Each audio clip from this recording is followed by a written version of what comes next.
रहमान रहीम। Chairman Pakistan peoples party और वज़ीर ख़ारजा पाकिस्तान जनाब बिलावल भुट्टो ज़रदारी साहब, यहाँ पोडियम पे बैठे हुए सारे मुअज़्ज़ज़ शुरका, सामने बैठे हुए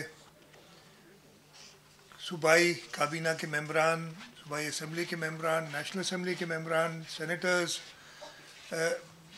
लीगल फ्रेटर्निटी से ताल्लुक़ रखने वाले हमारे सारे भाई, ख़वातीन और हज़रात, अस्सलाम वालेकुम। मुझे पता नहीं था कि मुझे तकरीर करनी है।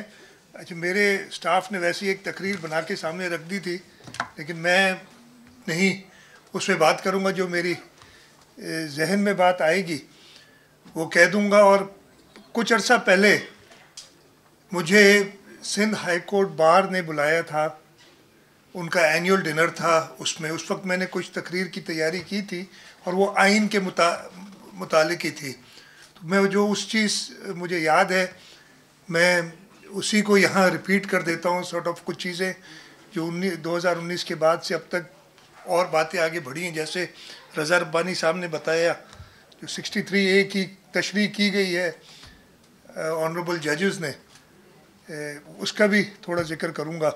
कोशिश करूँगा कि जल्दी अपनी तकरीर ख़त्म करूँ। आईन पाकिस्तान शहीद जुल्फ़िकार अली भुट्टो का तोहफ़ा उन्होंने इस मुल्क को दिया। और मेरे से पहले सारे मुकर्रीन ने कहा है कि मुत्तफ़िक़ा आइन इस मुल्क में शहीद से पहले दो लोग भी किसी चीज़ पे बताया था, लगारी साहब ने एग्री नहीं करते थे, लेकिन उन्होंने पूरी नेशनल असम्बली को एक मुत्तफ़िक़ा आइन पे एग्री कराया, जिसमें मजहबी जमात के लोग थे, ऐसे लोग थे जो पाकिस्तान के वजूद से भी इत्तेफाक नहीं करते थे। उन सब को इकट्ठा किया और एक मुत्तफ़िक़ा आइन पास कराया। मेरे पास वो तकारीर हैं शहीद जुल्फ़िकार अली भुट्टो की, जो उन्होंने 10 अप्रैल 1973 को आइन पास होने से, बिल पास होने से 2 दिन पहले की थी। जब उस वक्त भी वो राज़ी कर रहे थे अपोजिशन के मेंबरान को कि वो साथ, लास्ट मोमेंट पे उन्होंने कोई, जो मैं तकरीर से समझ सका हूँ कि इश्यूज़ क्रिएट किए थे, उस वक्त भी उन्होंने बात मानी सिर्फ मुत्तफ़िक़ा आइन करने के लिए। और फिर 13 अगस्त ग़ालिबन 1973 की तकरीर है, वो भी मैंने सुनी है। आइन की पासदारी हम सबका फ़र्ज़ है।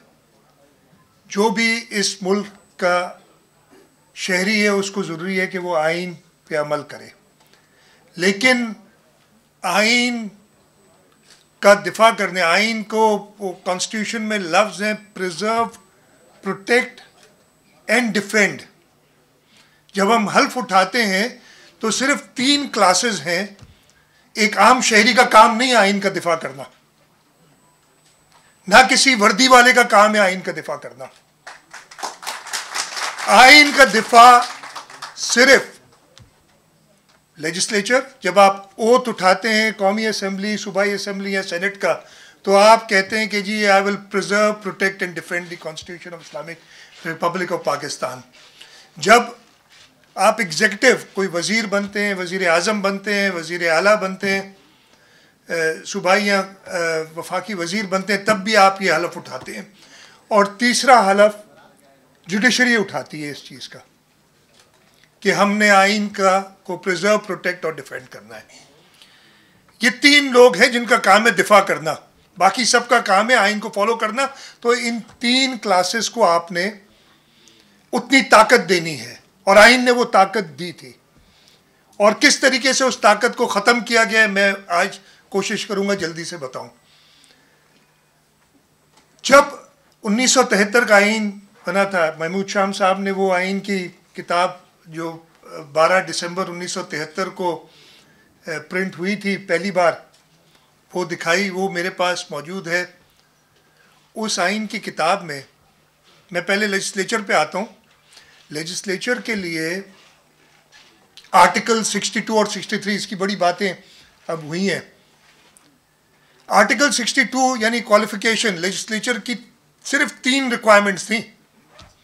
वो पाकिस्तान का शहरी हो, अगर उसने कौमी असम्बली का मेंबर बनना है और सूबाई असम्बली का तो 25 साल उम्र हो, सेनेट का मेंबर बनना है तो उसकी 30 साल उम्र हो। ये सिर्फ 3 कंडीशंस थी।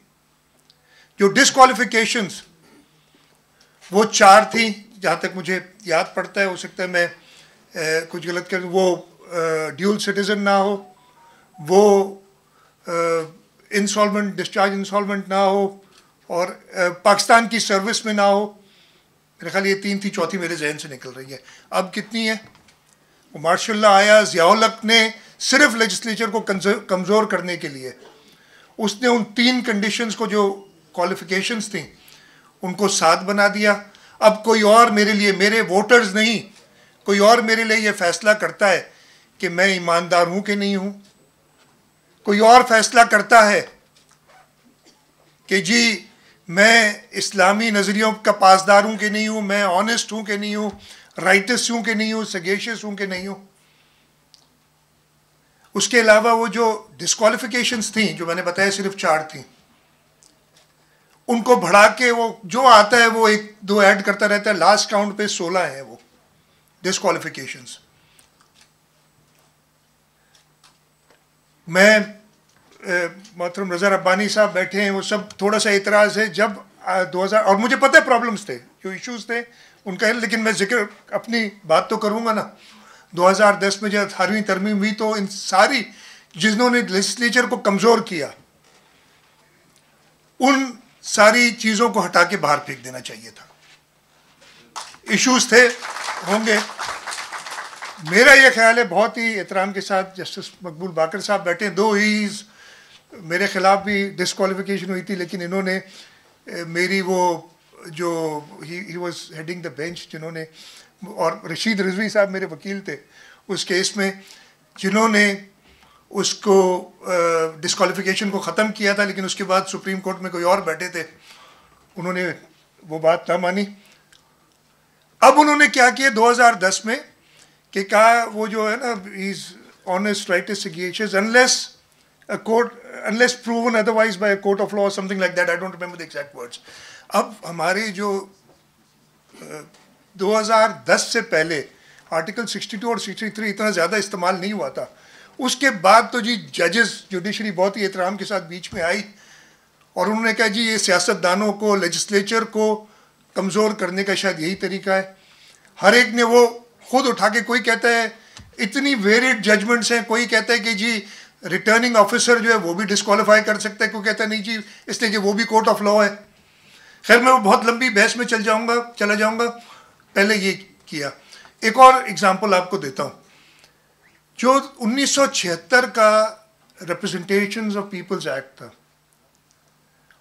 उसके अंदर जो आप रिटर्निंग ऑफिसर के सामने पेश होते थे, अपने कागजात नामजदगी दिखाते थे, कागजात नामजदगी दिखाने के बाद अगर वो आपके कागजात को दुरुस्त करार देता था तो उसके खिलाफ कोई अपील थी ही नहीं। There was no appeal against acceptance of nomination papers. लेकिन उसके बाद वही ज़ियाउल हक ने एक्सेप्टेंस ऑफ नॉमिनेशंस के खिलाफ भी अपीलें, ट्रिब्यूनल्स बिठा दिए और एक सिलसिला चल पड़ा। और ये मैं सिर्फ ये बातें इसलिए बता रहा हूँ कि जो 3 लोग थे, जो 3 क्लासेस थी जिन्होंने प्रोटेक्ट, डिफेंड और प्रिजर्व कॉन्स्टिट्यूशन को करनी थी, लेजिस्लेचर को पहले ऐसे कमज़ोर किया गया और हम आज तक कमज़ोर हैं। आर्टिकल 225 आई बिलीव, जो कि कहता है अगर एक बार मैं इलेक्ट हो जाता हूँ, लेजिस्लेचर में आता हूँ, 5 साल की टर्म होती है, मेरे अगर सर पे तलवार लटकी रहेगी कि 4 साल और 364 डे पे मुझे कोई डिस्क्वालीफाई कर देगा, इसलिए कि यही होता रहा है, 4 साल बाद लोग डिस्क्वालीफाई हुए। लेकिन आइन क्या कहता है कि एक ही तरीका है, 225 आर्टिकल है कि जी किसी को, अगर आपने किसी की इलेक्शन चैलेंज करनी है तो वो आप करेंगे through the election laws. Election laws जो थे, जो original representation of people's act था, उसके अंदर दिया हुआ है 60 दिन के अंदर आपने जो है अपील दायर करनी है। तो 60 दिन 2 महीने पहले हैं, मुझे डरना चाहिए कि शायद कोई अपील दाखिल हो जाए। और उसके बाद ट्राइब्यूनल को 4 महीने होते थे, यानी पूरे टोटल 6 महीने। 6 महीने के बाद आप किसी को डिस्क्वालीफाई नहीं कर सकते थे। और उसमें यह भी था कि अगर कोई शख्स डिले कर रहा है तो जज का इख्तियार था कि वो उसके बेसिस पे भी उसे डिस्क्वालीफाई करे। अभी हमने फाइनली 2017 में उसको अमेंड की, बहुत अमेंडमेंट्स हुई 2017 में अमेंडमेंट की, तो उसमें एक दे दिया उनको लाइसेंस कि जी आप जितना चाहें डिले करें, कोई एक उस पर पेनल्टी लगा दी, ये पेनल्टी होगी, आप पैसे देते जाएं और किसी को लटकाते रहें। अगर एक लेजिस्लेचर के ये डर होगा कि वो किसी वक्त भी डिस्क्वालीफाई हो सकता है, वो फ्रीली कैसे काम करेगा? मेरा ये ख्याल है कि इस तरीके से लेजिस्लेटिव कमज़ोर किया गया। आ जाए एग्जीक्यूटिव पे। एग्जीक्यूटिव को आर्टिकल 248 के ज़रिए इम्यूनिटी हासिल है कि कोई भी prime minister, federal minister, chief minister, provincial ministers, ये in the discharge of the duty किसी कोर्ट ऑफ लॉ को आंसरेबल नहीं है। मुझ समेत मेरी काबीना के सारे लोग कोर्टों में इस वक्त, मेरा ख्याल है, इन डिस्चार्ज ऑफ द ड्यूटी। और उसमें बहुत ही एहतराम के साथ जुडिशरी, एक चीज़ मैं बताना भूल गया, and this I learn from Shaheed Zulfikar Ali Bhutto speech which he made on the 10th of April 1973। उस वक्त कंसिडरेशन में ये था कि पार्लियामेंट को, because parliament is supreme, parliament को पावर होना चाहिए टू इम्पीच जजेस। और बहुत ही इतराज़ात किए गए, और भुट्टो साहब इसलिए कि एक मुत्तफ़िका उन्होंने कहा था कि मेरे पास मेजॉरिटी है, मैं मेजॉरिटी से आइन नहीं लाना चाहता, मैं कंसेंसस से आइन लाना चाहता हूँ। तो उन्होंने वो कंडीशन विड्रॉ की और बताया अभी लगारी साहब ने कि सुप्रीम जुडिशल काउंसिल ने आज तक 2 केसेस शायद जो बता रहे थे कि ये मुझे नहीं हिस्ट्री पता ज़्यादा, लेकिन वो पावर अगर पार्लियामेंट को होता, जो कि इंडिया में है across the border, parliament can impeach जजेस, तो शायद ये इदारा बैलेंसिंग एक्ट कोई होता और वो नहीं हो सका। खैर मैं बता रहा था वो 248 का भी चला गया तो आपने एग्जीक्यूटिव को कमज़ोर किया। हमें उम्मीद सिर्फ, और मैंने उस 2019 में कहा था, अदलिया से थी। उस वक्त एक ऑनरेबल जज थे, मैं नाम नहीं लूँगा, वो उधर बैठे थे और बहुत एहतराम है उनका। एक आर्टिकल था जो मैंने कोट किया था उस दिन, मैं नाम नहीं लूँगा जज साहब का। उनका आर्टिकल था salvaging democracy, judiciary is the last hope. और बड़ा अच्छा, and you know if you read that article and later on there were certain judgments by him where he said कि जुडिशियल एक्टिविज्म जो है, कि वो एक केस उनका मैंने उधर ही कोट किया था, बताया था कि उनका केस था कि एक शख्स चला गया कि जी सरकार ने मुझे नौकरी नहीं दी, और कोर्ट ने जो है सरकार को हुक्म किया इसको नौकरी दे दो। अपील में जब उन जज साहब के पास गए, कहते ये मेरा काम ही नहीं है, ये एग्जीक्यूटिव का काम है। और उस वक्त उन्होंने कहा था कि डेमोक्रेसी जो है वो ख़तरे में होगी अगर हम एक दूसरे के टर्फ्स को इनक्रोच करेंगे, एग्जीक्यूटिव के टर्फ को इनक्रोच करेंगे। तो आखिरी उम्मीद ये जुडिशरी थी, रह गई है। मैंने उस दिन ये कहा था कि मैं अपने आप को इस काबिल नहीं समझता कि जो मुझे इतना बड़ा जिम्मेदारी दी गई है, इसलिए मुझे कमज़ोर कर दिया गया है। As legislature, as a executive मुझे कमज़ोर कर दिया गया है। लेकिन जुडिशरी को अब जिस तरीके से वो 63A की जजमेंट है, with all due respect, I don't know वो अब तो इतनी बार हम ये बातें कर चुके हैं, कंटेम्प्ट से डर नहीं लगता इतना, इसलिए कि और बहुत चीज़ें हो गई हैं। अच्छा, कंटेम्प्ट का भी जिक्र करूँ, मैंने उस दिन जिक्र किया था कि कंटेम्प्ट ऑफ कोर्ट से डराया जाता है। वो मैंने यूके के अंदर एक कोई केस था, मुझे स्पाई कैचर के समथिंग बैठे हैं उनको, उसमें कोई फैसला जुडिशरी ने किया, तो उन्होंने जो चीफ जस्टिस थे लॉर्ड टेम्पल्टन आई बिलीव नाम था, और 2 और जजेस, तो अगले दिन अखबार ने, जो उनका बड़ा जो भी बड़ा अखबार था मुझे, उसने उन तीनों जजेस की उल्टी तस्वीरें छाप के और नीचे कैप्शन दिया 3 ओल्ड फूल्स। तो एक शोर हंगामा हो गया कि ये तो बड़ी कंटेम्प्ट हो गई। तो जो लॉर्ड टेम्पल्टन थे चीफ जज, तो उन्होंने कहा कि उनसे कहा गया कि कंटेम्प्ट का नोटिस, उन्होंने कहा मैं कंटेम्प्ट का नोटिस नहीं लूँगा इसलिए कि ये पार्शली ठीक है। हम 3 थे, we are old, so that is right. He thinks we are fools, that is for the public, for the others to decide. So I'm not going to take contempt. इधर आप आज तो करके देखें इस टाइप की कोई चीज़, कहाँ कमज़ोर पे वो एकदम उठ के आते हैं। और इस वक्त जो हमने खुद देखा था जुडिशरी को कमज़ोर, अब हमें कहा जा रहा है, कुछ आ रही कि अगर कुछ एतराज़ात उठाए जाते हैं जो कि परफेक्टली वैलिड हैं, कि बेंच के ऊपर एतराज़ उठाना, मेरा ख्याल है, मैं I am not a law student but मैंने सुना इट्स परफेक्टली वैलिड। लेकिन जो ये पास्ट में कहते रहे कि चीफ जस्टिस साहब तुम्हें अगर बिकना ही था तो इतने कम कीमत पे क्यों बिके, उस पर कोई एक्शन नहीं लिया जाता। अब ये अगर जुडिशरी इतनी वीक हो गई है तो वो जो लास्ट होप फॉर डेमोक्रेसी, उसमें डर लगने लगता है। अब वापस लाने के लिए चेयरमैन बिलावल साहब बैठे हैं, सीनियर पार्लियामेंटेरियंस सारे हमारे बैठे हैं, क्योंकि we need to bring the 73 constitution back in its original shape. It's not in its original shape. We need to give the legislature more powers. और नेशनल असेंबली पावरफुल कब होगी? जब नेशनल असेंबली के मेंबरान पावरफुल होंगे।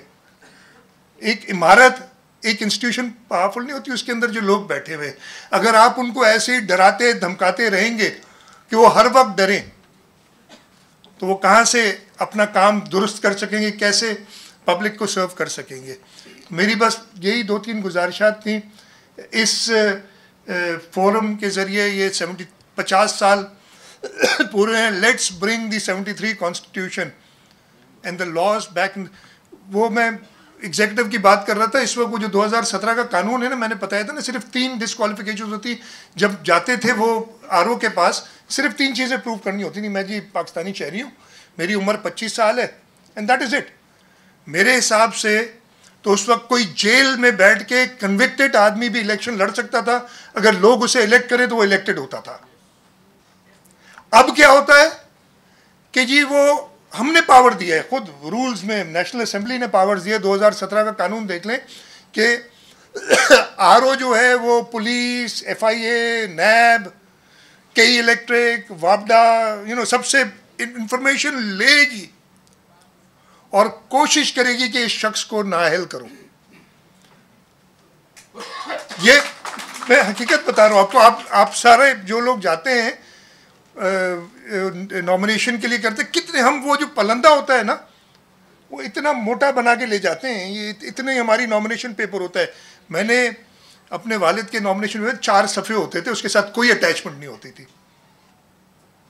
अब हम इतना पलंदा ले जाते हैं और डरते हुए ले जाते हैं कि यार कोई कागज़ रह तो नहीं गया।